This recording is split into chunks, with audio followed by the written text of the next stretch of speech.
जय हिंद साथियों, स्वागत है आपका सेल्फ स्टडी क्लासेस ऐप में और दोस्तों self study classes YouTube channel में। ठीक है, अगर आपने अभी तक सेल्फ स्टडी क्लासेस का ऐप डाउनलोड नहीं किया दोस्तों, तो आप प्ले स्टोर में सर्च कर लें सेल्फ स्टडी क्लासेस। यहां पर हिंदी साहित्य का बहुत अच्छा और दोस्तों ट्रिकी कोर्स, विस्तृत अध्ययन वाला कोर्स है ना, लॉन्च किया गया। इस कोर्स में आप एडमिशन लेकर के आपकी तैयारी हिंदी साहित्य की बहुत अच्छी कर सकते हैं। ठीक है, तो जरूर ऐप को डाउनलोड कर लें। आज का जो आपका पहला डाउट है दोस्तों वो ये है, स्वच्छंदतावाद शब्द का सबसे पहले प्रयोग किसने किया था।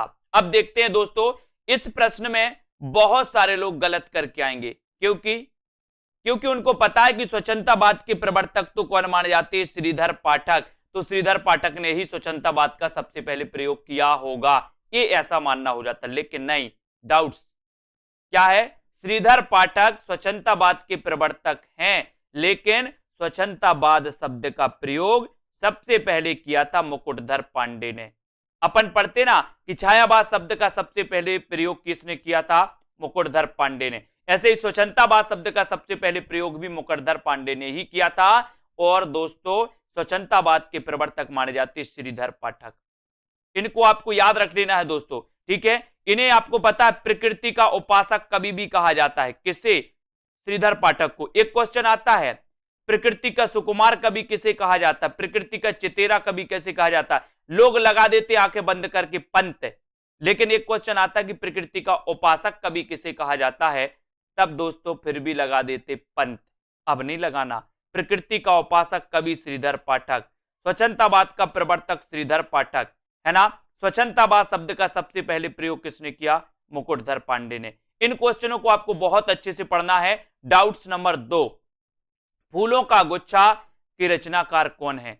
यहां दोस्तों कैसेट फंस जाती है, फूलों का गुच्छा और फूलों का कुर्ता। एक क्वेश्चन पूछा जाता है फूलों का कुर्ता ये किसकी रचना है, तो फूलों का गुच्छा रचना किसकी है, भारतेंदु हरिश्चंद्र की। लेकिन यहीं पर आपसे फूलों का कुर्ता पूछ लिया जाता तब भी आप कंफ्यूज हो जाते। फूलों का कुर्ता यशपाल, और जो फूलों का कुर्ता पहनेगा उसका यश बहुत होगा, बहुत, है ना, यश होगा, तो यशपाल। फूलों का कुर्ता यशपाल, फूलों का गुच्छा भारतेंदु हरिश्चंद्र। इनको अपन को याद रख लेना है। अब दोस्तों ये डाउट्स नंबर अपन 3, हिंदी का प्रथम कवि कौन है। अब यहां भी कई लोग कंफ्यूज हो जाते। अगर आपसे पूछा जाए कि हिंदी का प्रथम कवि कौन है और प्रथम की जगह कवि पूछ लिया जाता है कि हिंदी का प्रथम महाकवि कौन है, तो क्या होता है, कंफ्यूजन। बोले हिंदी का प्रथम कवि कौन है तो उत्तर लगाते सरहपा, है ना। लेकिन अगर पूछ लिया जाए कि हिंदी का प्रथम महाकवि कौन है तो आपको उत्तर लगाना है चंद्रबरदाई। ठीक है, चंद्रबरदाई आपका सही उत्तर होगा। हिंदी का प्रथम महाकवि पूछा तो चंद्रबरदाई, हिंदी का प्रथम कवि पूछा तो सरहपा। ठीक है, और हिंदी का प्रथम कवि स्वयंभू को माना किसने, राम कुमार वर्मा ने, यह भी आपको याद रख लेना। ठीक है, और राहुल सांकृत्याय ने किसे माना, सरहपा को। ठीक है, अगला डाउट्स, अगला है युगधार की रचनाकार कौन है। युगधार, अब यहां से 2 रचनाएं आती हैं दोस्तों, एक तो पूछी जाती है युगधार और दूसरी पूछी जाती है युगधारा। अब इनको आपको दोस्तों क्या करना है, अच्छे से पढ़ लेना है। युगधारा, बोले युग की धारा में नांग बह गया, कौन बह गया, युग की धारा में, युग की धारा में नांग बह गया। तो याद रख लेना, तो युग की अगर धारा आ की मात्रा लगी हो, धारा की बात हो तो उत्तर हो जाएगा नागार्जुन, और धार की बात हो तो सोहनलाल द्विवेदी। युगधार, युगधार के लेखक कौन है, सोहनलाल द्विवेदी। युगधारा के लेखक कौन है, नागार्जुन। ठीक है, तो दोनों चीजें क्लियर। युगधार पूछा जाएगा तो आप क्या लगाओगे, सोहनलाल द्विवेदी। युगधारा पूछा जाएगा तो आप क्या लगाओगे, नागार्जुन। इनका वास्तविक नाम क्या था पता है, वैद्यनाथ। किसका, नागार्जुन का। और वैद्यनाथ द्विवेदी आपको पता है किसका नाम था, उपनाम, हजारी प्रसाद द्विवेदी का उपनाम भी वैद्यनाथ द्विवेदी था, है ना। ये भी याद रख लेना। नागार्जुन यात्री नाम से लिखते थे दोस्तों मैथिली में, ये भी याद रखेंगे। तो आपने क्या याद किया, युगधारा नागार्जुन, युगधार सोहनलाल द्विवेदी। क्लियर।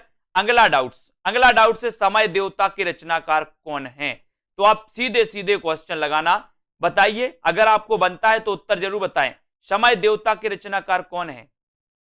तब दोस्तों आपका राइट आंसर होता है कि समय देवता के संरचनाकार कौन है? नरेश मेहता। लेकिन एक क्वेश्चन यही और पूछा जाता है, साहित्य देवता, एक पूछा जाता है साहित्य देवता, साहित्य देवता के रचनाकार कौन है?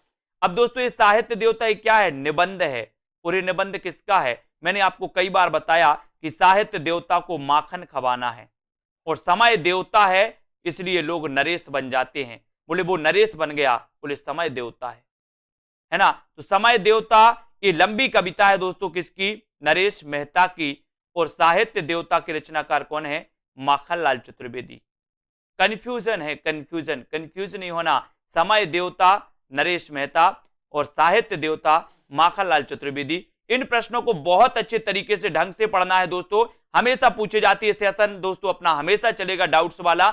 जहां जो प्रश्नों में डाउट्स होंगे वो हम निरंतर वीडियो के माध्यम से आपके क्लियर करेंगे। आपको बस अपने वीडियो को शेयर करना है, अपने मित्रों तक पहुंचाना है, और सेल्फ स्टडी क्लासेस ऐप जरूर डाउनलोड कर लेना। वहां पर आपको हिंदी साहित्य का कोर्स लॉन्च किया गया, उस कोर्स को आप दोस्तों ले सकते हैं, परचेस कर सकते हैं, उस कोर्स में एडमिशन ले सकते हैं, अपनी तैयारी बहुत अच्छी कर सकते हैं। ठीक है, तो वीडियो को लाइक करना है, शेयर करना है, और दोस्तों सब्सक्राइब कर लेना है चैनल को, बेल आइकन को जरूर दबाएं ताकि इंफॉर्मेशन आप तक पहुंचे। ठीक है, तो आज के इस वीडियो के लिए बस इतना ही। जय हिंद।